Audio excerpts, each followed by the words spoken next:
Mes amis, dans cette belle marche qu'on a entrepris pour se disposer nos cœurs pour qu'ils soient prêts à la grande fête de la Pâque qui vient,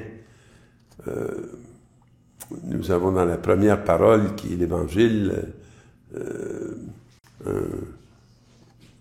une espérance, je dirais, merveilleuse.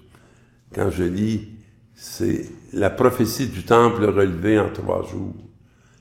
C'est pas long, 3 jours, pour faire une œuvre aussi gigantesque. Nous, on en prend 40 pour arriver à être prêt à l'entendre. Et avec beaucoup de, je dirais, d'humilité, on demande au Seigneur de pouvoir vivre cette belle vérité qu'il nous reconstruit. Et vous savez que et ce qui nous reconstruit fondamentalement, c'est la fête que nous allons vivre dans le premier dimanche qui va suivre Pâques, qui est celle de la miséricorde, fête qui nous a été donnée par Jean-Paul II et qui nous a été surtout signifiée par Sœur Faustine. Alors, on se prépare à la fois à tout l'accomplissement de ce grand mystère, mais on se prépare au quotidien à l'habiter, à être capable d'avoir un cœur ouvert et reconnaissant. Le premier texte c'est-à-dire la première lecture, c'est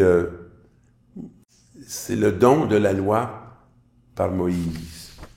Et souvent, la loi dans nos vies, c'est ce qu'il sert à nous juger ou à nous condamner.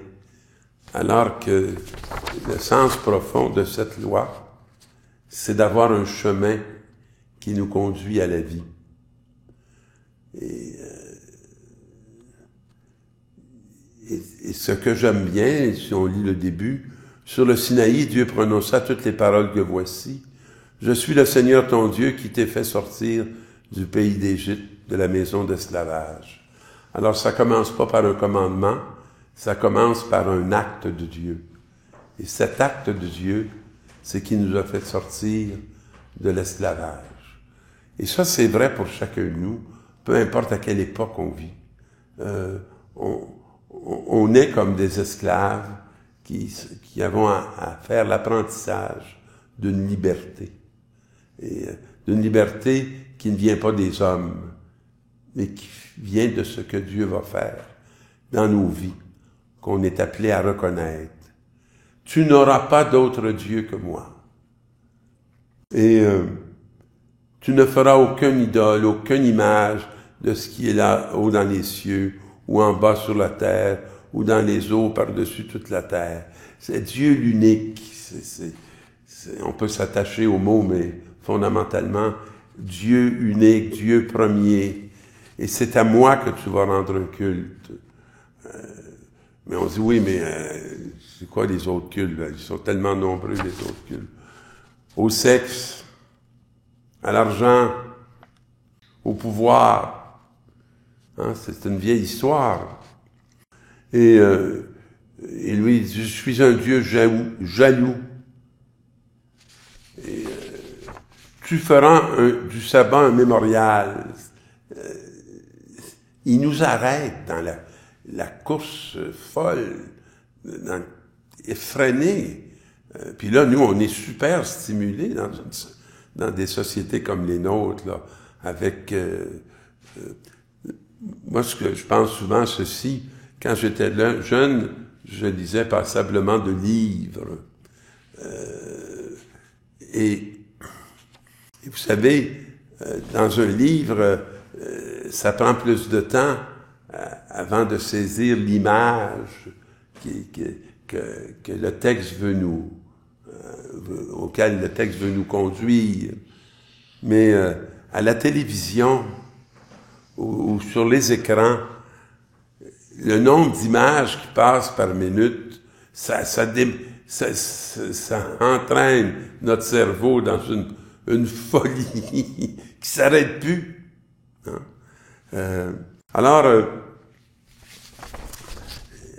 le mémorial, le jour sacré, le dimanche pour nous, un temps d'arrêt, un temps où on vient nourrir notre âme, notre fraternité, on prend le temps, non pas d'être au travail, mais de se rencontrer.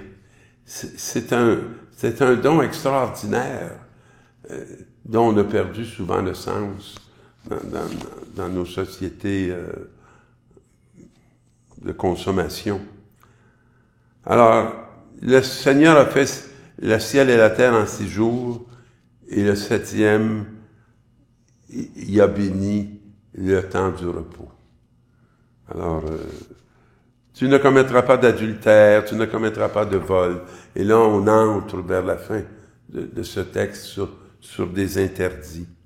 Mais ces interdits n'ont de sens que de ne pas échapper la vie et de rester bien ancré dans ce qui nourrit notre âme, qui nourrit notre être.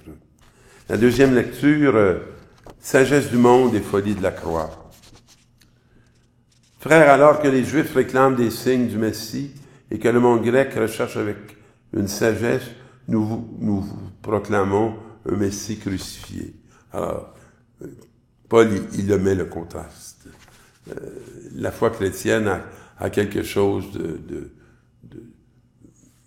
de scandaleux. La croix. D'ailleurs,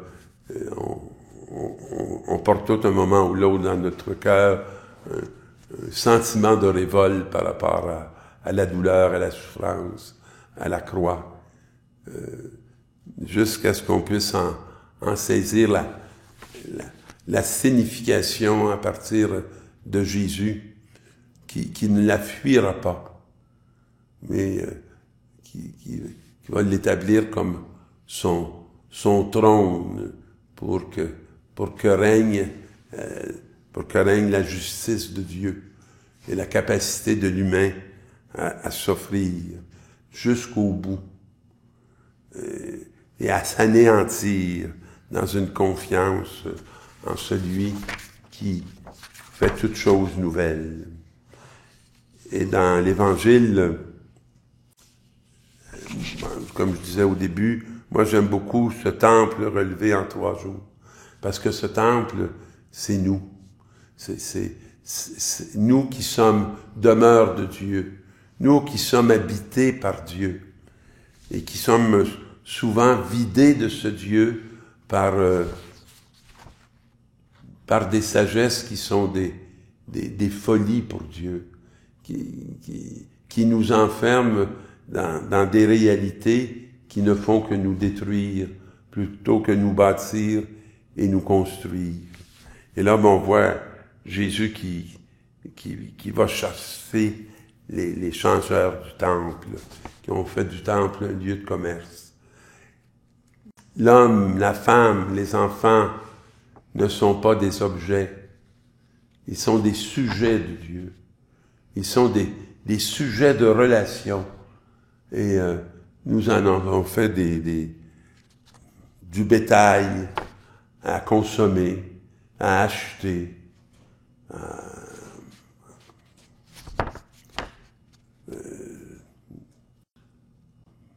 à mépriser. Alors, enlevez cela d'ici, puis rétablissez l'ordre des choses.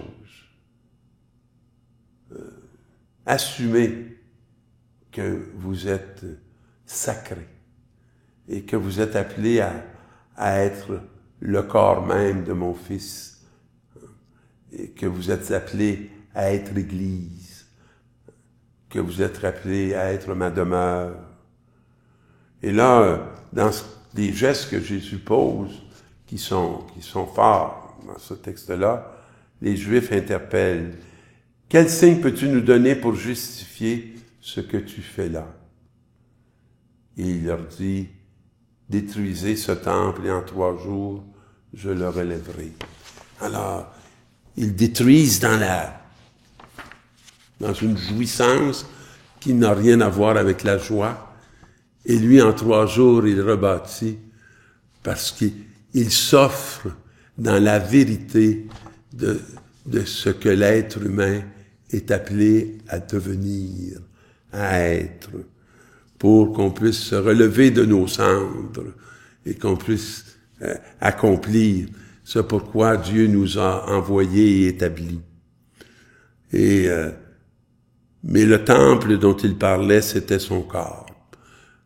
Puis, ceux qui comprenaient pas à ce moment-là, nous sommes aussi nombreux dans ce moment-ci à ne pas plus comprendre, à échapper à cette grandeur qui nous dépasse et à refuser de prendre des chemins d'humilité qui nous permettraient de l'établir.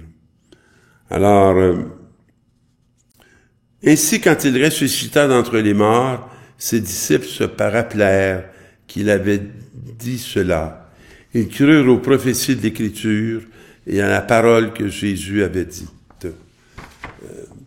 Et pour moi, qui a mis du temps dans sa vie pour les Écritures, puis à la parole que Jésus dit? Beaucoup de notre temps est investi dans un ailleurs qui mène nulle part.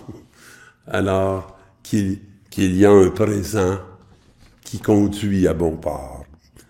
Alors, pendant qu'il était à Jérusalem pour la fête de la Pâque, beaucoup crurent en lui à la vue des signes qu'il accomplissait. Mais c'est quand même étonnant cette conclusion. Mais Jésus n'avait pas confiance en eux parce qu'il les connaissait tous et n'avait besoin d'aucun témoignage sur l'homme. Il connaissait par lui-même ce qu'il y a dans l'homme. Et cette connaissance qu'il a en lui-même de ce qu'il y a dans l'homme, il sait que dans l'homme, il y a Dieu, au-delà de toutes les apparences, et que ce qu'il veut révéler à l'homme, c'est son identité profonde.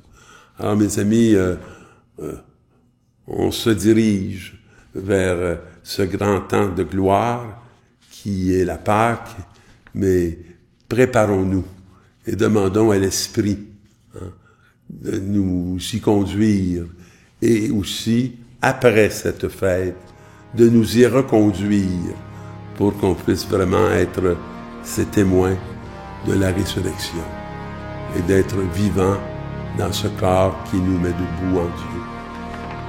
Bonne suite de carême.